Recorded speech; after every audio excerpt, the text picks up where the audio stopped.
নমস্কাৰ বন্ধুসকল, মই হিৰেন। আজি আমি জানিম এই 2025 বৰ্ষৰ এই মাহটোত আপোনালোকৰ সম্পূৰ্ণ ৰাশিফলৰ বৰ্ণন। এই মাহটোত সিংহ ৰাশিৰ ব্যক্তিসকলে কেনেধৰণৰ ফলাফল লাভ কৰিব। প্ৰথমে মোৰ চেনেলটো আপোনালোকে ছাবস্ক্ৰাইব কৰি ল'ব, যাতে মোৰ পিছৰ ভিডিঅ'বিলাক আপোনালোকে সহজে লাভ কৰিব পাৰে। লগতে মোৰ ভিডিঅ' যদি ভাল লাগে তেন্তে লাইক আৰু শ্বেয়াৰ কৰিব, কমেণ্ট কৰি আপোনালোকৰ মনোভাৱ প্ৰকাশ কৰিব। এতিয়া আহোঁ মূল বিষয়লৈ। আজি আমি জানিম এই 2025 বৰ্ষৰ এই মাহটোত সম্পূৰ্ণ ৰাশিফলৰ বৰ্ণন। আমাৰ সকলোৰে মনত এটা কৌতূহল আছে যে আগন্তুক মাহটো আমাৰ বাবে কেনেকুৱা হ'ব। বহু ধৰণৰ প্ৰশ্ন আমাৰ মনত উদয় হয়, যেনে ব্যৱসায় বা চাকৰিৰ ক্ষেত্ৰত অগ্ৰগতি হ'বনে নহয়, বা কিবা নতুন প্ৰত্যাহ্বানৰ সন্মুখীন হ'বলগীয়া হ'ব নেকি, এনেধৰণৰ বহুতো প্ৰশ্ন। সেয়েহে আপোনালোকক এই ভিডিঅ'টোৰ জৰিয়তে ৰাশি আৰু ৰাশিফলৰ ওপৰত ভিত্তি কৰি ৰাশিফলৰ ওপৰত বিভিন্ন গ্ৰহ আৰু নক্ষত্ৰমণ্ডলৰ প্ৰভাৱ আৰু গতিবিধিৰ বিষয়ে অধ্যয়ন কৰিছোঁ। এই কথা মনত ৰাখি আমি আপোনালোকক এই 2025 বৰ্ষৰ এই মাহটোত ৰাশিফলৰ মতে সঠিক মূল্যায়ন কৰিছোঁ, যাতে আপোনালোকে সেই অনুসৰি প্ৰস্তুতি চলাব পাৰে। আপোনালোকে এই ভিডিঅ'ত আপোনালোকৰ পৰিয়াল, আৰ্থিক, কেৰিয়াৰ, শিক্ষা, প্ৰেম আৰু স্বাস্থ্যৰ লগতে আৰু বিভিন্ন তথ্য আপোনালোকে এই ভিডিঅ'ত লাভ কৰিব।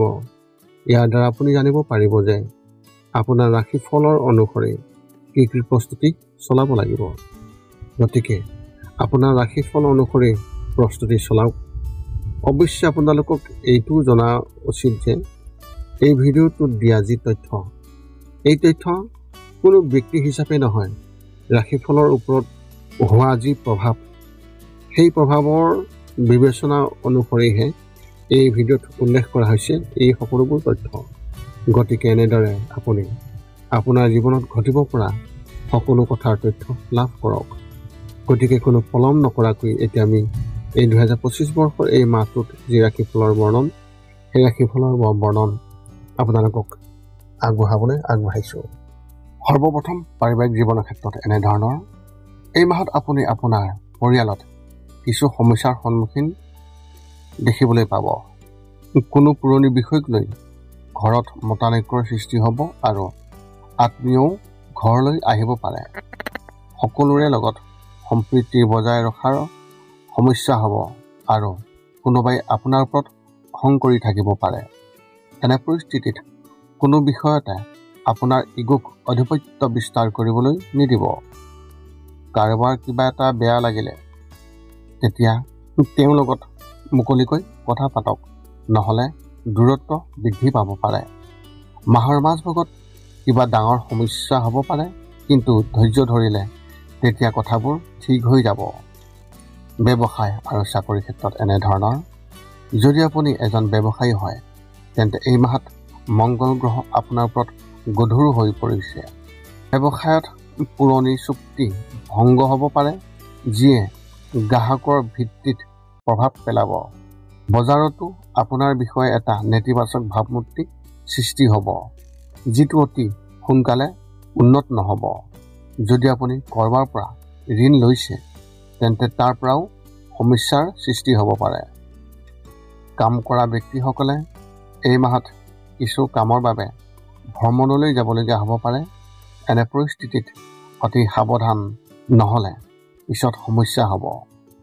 সহকৰ্মীসকলে আপোনাৰ ক্ষতি কৰাৰ কথা ভাবিব পাৰে আৰু তেওঁলোকেও আপোনাৰ কামত বাধাৰ সৃষ্টি কৰিবলৈ চেষ্টা কৰিব। এনে পৰিস্থিতিত ধৈৰ্য বজাই ৰাখক আৰু কাৰো লগত বিপদত পৰাৰ পৰা আপুনি বিৰত থাকক। শিক্ষা আৰু কেৰিয়াৰ ক্ষেত্ৰত এনেধৰণৰ। যদি আপুনি স্কুলত আছে তেন্তে এই মাহত আপোনাৰ কেৰিয়াৰৰ প্ৰতি গুৰুত্ব ল'ব লাগিব। নতুন কিবা এটা অনুভৱ কৰিবলৈ পাব, কিন্তু তাত সন্তুষ্ট হোৱা যেন নালাগিব। কলেজীয়া ছাত্ৰ ছাত্ৰীসকলে নিজৰ বাবে কিছুমান নতুন ক্ষেত্ৰ দেখিব আৰু সেইবোৰৰ ওপৰত কাম কৰাৰ কথা ভাবিব। যদি আপুনি যিকোনো চৰকাৰী পৰীক্ষাৰ দ্বাৰা যিকোনো পৰীক্ষাৰ বাবে বা যিকোনো ব্যক্তিগত মহাবিদ্যালয়ত নামভৰ্তিৰ বাবে প্ৰস্তুতি চলাইছে তেন্তে তাত সফলতা লাভ কৰিব। আৰু এই মাহটো আপোনাৰ বাবে হ'ব অতি শুভ। আপোনাৰ বাটত এটা সুযোগ আহিব, কিন্তু মনোযোগৰ অভাৱত হাতৰ পৰা পিছলি যাব পাৰে, গতিকে চকু ৰাখিব। প্ৰেমৰ ক্ষেত্ৰত এনেধৰণৰ মাহটো আৰম্ভণি আপোনাৰ প্ৰেমৰ সম্পৰ্কবোৰৰ বাবে খুবেই ভাল হ'ব। যদি আপোনাৰ বিয়া হোৱা কিছুদিন হ'ল, তেন্তে পত্নী বা স্বামীৰ সৈতে ক'ৰবালৈ যোৱাৰ পৰিকল্পনা কৰিব পাৰে। আপুনি তেওঁলোকক ভালদৰে বুজিব পাৰিব আৰু তেওঁলোকক ওচৰৰ পৰা জানিব পাৰিব। যদিও মাহৰ শেষত কিছুমান বিষয়ক লৈ নিশ্চয়কৈ মতানৈক্যৰ সৃষ্টি হ'ব, তথাপিও সেইবোৰ বেছিদিন নাথাকিব।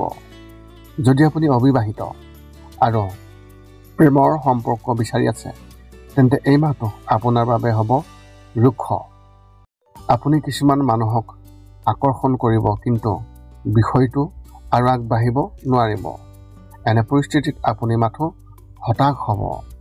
যিকোনো কামত লৰালৰি কৰাটো পৰিহাৰ কৰক আৰু ধৈৰ্যৰে কাম কৰক। স্বাস্থ্যৰ ক্ষেত্ৰত এনেধৰণৰ কিছু শাৰীৰিক সমস্যা হ'ব, যদিও 2-3 দিনতহে ই থাকিব।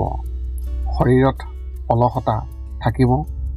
ডিঙিৰ লগত জড়িত যিকোনো সমস্যাই মাহৰ দ্বিতীয় সপ্তাহত আপোনাক আমনি কৰিব পাৰে।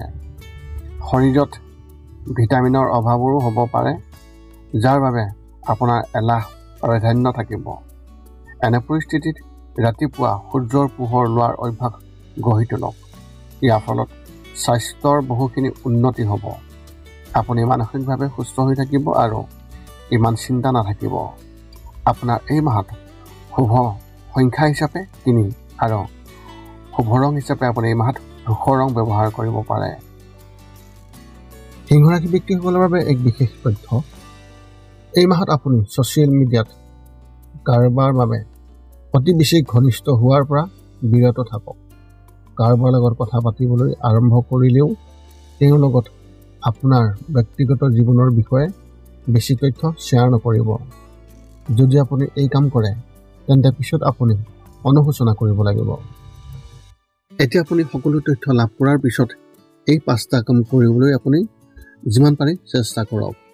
সৰ্বপ্ৰথমটো হৈছে আপুনি আপোনাৰ শৰীৰটো সুস্থ কৰি ৰাখিবলৈ দৈনিক যোগাসন কৰক, য'ত মূলতঃ 10 মিনিটৰ বাবে ওমকাৰ মন্ত্ৰ, 10 মিনিটৰ বাবে কপালভাতি আৰু 10 মিনিটৰ বাবে অনুলোম বিলোম।